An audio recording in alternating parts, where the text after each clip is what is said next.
कि नवादा के इस परिवार को जो है इंसाफ मिलेगा। और बहुत सारा जो है ना अभी अभी आ रहा है हम लोगों के पास, बहुत सारा डेटा, बहुत सारी सच्चाई जो है सामने आएगी। वहीं के लोग दे रहे हैं, दूसरे जगह के लोग नहीं दे रहे हैं, वहीं के लोग दे रहे हैं।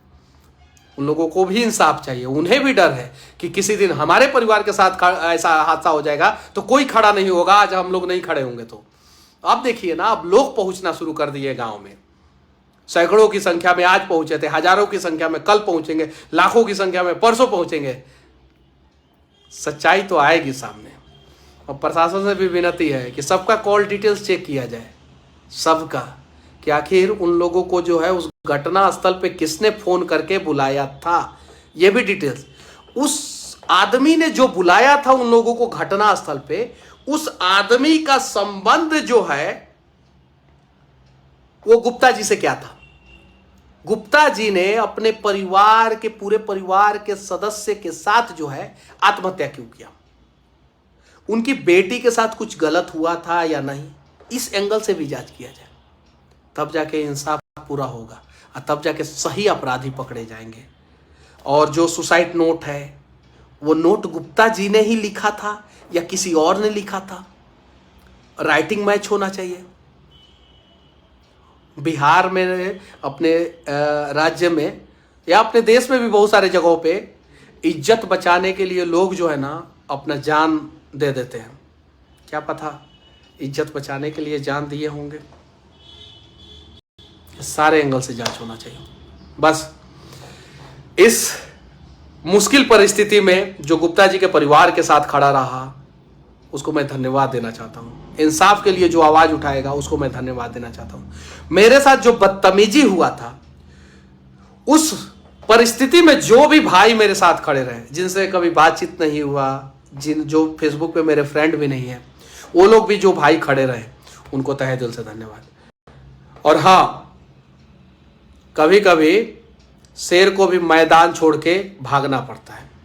श्री कृष्ण का नाम रणछोड़ दास छाछड़ था, क्योंकि उन्होंने रण छोड़ के भागे थे। इसलिए नहीं भागे थे कि उनको लड़ना ही नहीं है, इसलिए भागे थे कि उन्हें जो है ना, जितने भी राक्षस थे उनका सबका सफाया करना है। हाँ, मैं नवादा से भागा नहीं, सबको पता है, वहां पे 200 लोग थे।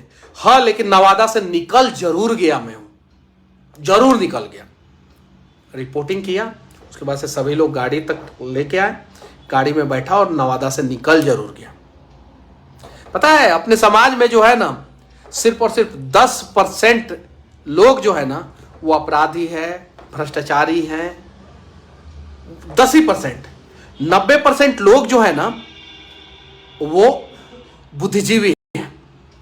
लेकिन 90% लोगों की खामोशी जो है ना, वही 10% लोगों के मनोबल का कारण बन जाता है। 10% लोगों के मनोबल का कारण बन जाता है। और बहुत सारे जगहों पे हम लोग देखते हैं तो 90% बुद्धिजीवी लोग खामोश न रहे, नहीं तो एक ना एक दिन इस आग में आपका परिवार जलेगा। और जिस दिन आपका परिवार जलेगा, उस दिन आपका आंसू पोंछने वाला कोई नहीं रहेगा। और हाँ, एक गरीब की हत्या हुई है, इंसाफ मिलना चाहिए, जैसे अमीरों को इंसाफ मिलता है, मिलना चाहिए किसी भी हाल में। बहुत सारे अमीर लोग, बहुत सारे बड़े बड़े बाहुबली लोग, बहुत सारे दबंग लोग, बहुत सारे पॉलिटिशियन जो है इस केस को दबाना चाहते हैं, इस केस को दूसरा एंगल देना चाहते हैं, इस केस को रफा दफा करना चाहते हैं, इस केस को खत्म करना चाहते हैं। देखिए, वो 2-3 लोग जो है अगर मेरे साथ बदतमीजी नहीं किए होते ना, तो बहुत सारी सच्चाई सामने नहीं आती, बहुत सारी सच्चाई नहीं सामने आती, और मैं चुपचाप रिपोर्टिंग करके चला आता। लेकिन उन लोगों ने बदतमीजी किया, उसके बाद से नवादा के लोग भी भड़क गए, उसके बाद से उस गांव के लोग भी भड़क गए कि नहीं, मनीष तो सही था, वो तो सही चीजें दिखाने लाया आया था, वो तो बेचारा अपने लिए नहीं आया था, वो तो हम लोगों के लिए आया था। और भविष्य में नवादा में किसी प्रकार का दूसरा भ्रष्टाचार होता या दूसरा अपराध की घटनाएं होती तो भी मनीष आता। वो लोग मेरे साथ खड़े हो गए और वही लोग अब सारी सच्चाई दिखा रहे हैं, बता रहे हैं। वही लोग, मेरे पास इतना सारा फोटो, इतना सारा डिटेल्स कहां से आ गया?